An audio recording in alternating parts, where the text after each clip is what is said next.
Karnataka. Capital city of Bengaluru is seeing rain fury. Now we are learning that even the Vidhan Saudha has been flooded. The canteen in Vidhan Saudha's basement is flooded due to heavy rain. These are pictures that we're getting for you from the canteen of the Vidhan Saudha. That's the assembly building. This is the canteen which is completely flooded. That's what rains have done. And Harish, if you can talk us through, these are pictures that we're seeing of the canteen. This is the canteen that the legislators also use? Well, there is a different canteen that the legislators use, which is on the floor where the assembly happens. This is for the other employees and anyone else who comes to the Vidhan Saudha, but located very much inside the Vidhan Saudha complex, the seat of power, and the basement here completely flooded.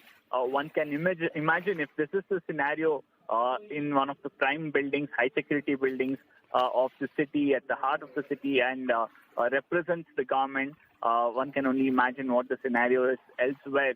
And the fact that this has been flooded indicates that perhaps the rot starts from Vidhan Saudha and extends to the entire city. And questions obviously are being asked of the municipality. I believe it is without an official head for some time now. Well, for the last 2 years, we haven't had a mayor. We do not have elected representatives in terms of corporators. There's no elected council. The city doesn't have a development minister. That portfolio being held by the chief minister, and it's the bureaucrats and 28 MLAs who run the city now, and all of them seem to have too much on their table. So in this situation, while we're showing the pictures, I mean, if it was ordinary citizen, people usually dismiss it, saying it's a one-off incident. This happens to all cities. It's the weather which is playing to one. All these excuses we hear, but now matters are literally at the doorsteps of the powers that be. People who are supposed to represent people, people who are supposed to make laws, ensure that everything functions properly. Absolutely. There is an argument that we are seeing extreme weather events. But one fact that we all have to note is that these are scenes that are repeating for the last 5 to 7 years now. It's getting worse only every year. And we haven't seen any concrete solution over the last 5 to 7 years. We see a mere lip service where the government says we'll meet the industry leaders, we will give you concrete permanent solution, but nothing much changing on ground. And we still see people encroaching on stormwater drains, people encroaching on lakes, the government failing to clear lake encroachments and ensuring that the carrying capacity of the lake is increased or is restored to its original capacity. That will take care of a lot of these flooding issues. Right. Harish, do hold on.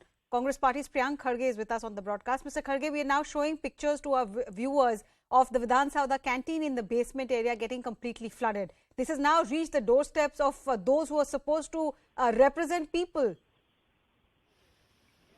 Yeah, I mean, this is nothing but the apathy of the government that is being witnessed by the people. This has been happening over the last 3 years. We are getting torrential rains in Bangalore, and yet the government is caught napping on this issue. It just even 2 weeks back also it happened. Last week it happened. And there has been no proactive measures taken up by the government besides the CM saying a few words in the media. I mean, what prevents CM from making a special task force for Bengaluru rains? What prevents him from nominating a minister who can be in charge of Bengaluru affairs? What prevents him from actually taking corrective measures? I mean, he claims to have the backing of the entire cabinet, but it doesn't look like the cabinet is backing him on any of his measures that he wants to take on with respect to the Bangalore issues. Right. So one common refrain that we hear is that this is extreme weather condition and that makes the administration helpless. No, see, I agree that the weather conditions is not in anybody's hands, but the administrative conditions are in your hands.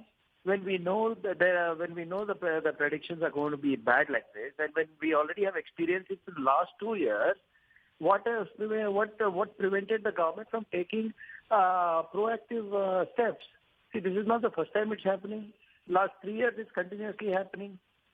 And I understand that, okay, these kind of torrential rains have never happened before, but when you were not able to manage the minimum rains that happened in the last 2.5, 3 years, what about, forget the maximum rainfall? Right. So, as the principal opposition party, Mr. Kharge, what is it that you seek? I mean, are you going to seek accountability on the floor of the House? No, absolutely. They're accountable to the people. We have been suggesting that they create one special task force for this, nominate a minister for Bengaluru affairs. People in the IT companies have threatened the CM that they will withdraw investment. Loss of investments is a loss of face for Bengaluru, loss of jobs for the youngsters. So I don't know who should tell. Okay, we are the opposition. Congress is just going to scream out on issues. But today the private sector is reaching out to the CM. The CM is not doing anything. The schools are reaching out to the CM. The CM is not doing anything. Right. Citizens are crying out loudly. And what does the BJP have to do? They're shouting back at the citizens. They're filing cases against citizens who speak back, who are asking questions. All right. Is Mr. this the Kharge, kind of elections governance we are are around the corner. Does Congress have a blueprint of how this issue can be resolved? Yeah, absolutely. We have already formed an internal task force within ourselves for within the Congress party to tackle these problems. It's headed by Professor Rajiv Gowda. And we are doing what we have to do as an opposition. I think we are ready to give constructive suggestions to the government if they're willing to take it. All right. I hope government and the opposition there comes together, because like Mr. Kharge is pointing, like Harish Upadhyay is pointing out, this is not a matter of just one-off incident of whether this is happening repeatedly and people are getting trouble. We're shifting our focus back